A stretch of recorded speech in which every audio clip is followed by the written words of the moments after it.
Here's a tip for the rest of us.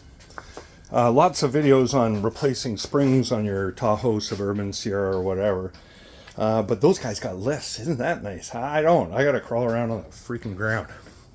So here's what I do is jack it up, put jack stands underneath the frame on both sides. On the frame, on the frame, on the frame, on the frame. So both sides.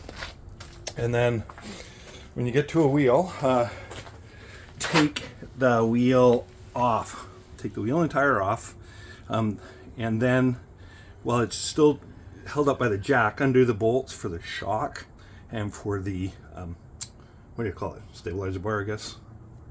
Joint? I don't know. I'll remember in 5 minutes. And then you'll be able to lower the jack enough that the spring will just pop out. And that's the thing with the guys with the lifts. They can just drop it down as much as they want there. Okay, so here's what I'm going to do is I want to undo that lower shock bolt right there.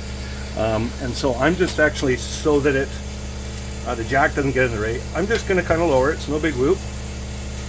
And then I can easily take, ratchet and wrench, or if you got an impact driver, just take that bottom shock bolt off. But we'll be coming back to do the, I still don't remember the name, stabilizer rod joint connector.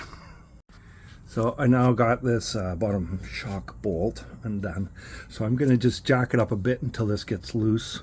Oopsies. I'm going to jack it up until it gets loose, pop it out. But then I'm going to swing the shock out of the way.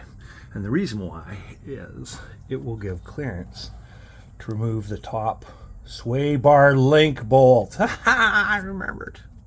So now this shock is loose off from below. I've got easy access to that sway bar link top nut right there, and I can just swing that off.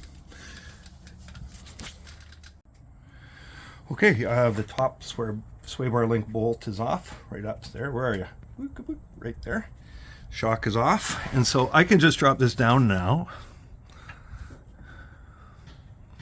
Boop. And it'll drop quite low now.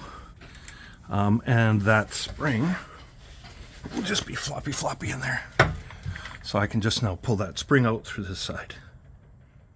I just pull my spring out from here. I just kind of lift up the bottom and pop it out. Oops, Joyce, you didn't see any of that. I wasn't pointing in the right direction.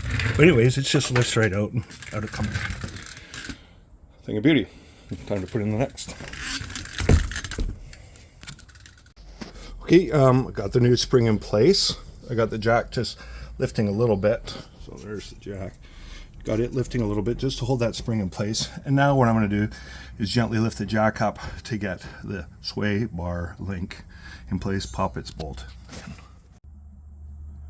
So before I drop that down and put the shock in, I make sure I need to properly torque this.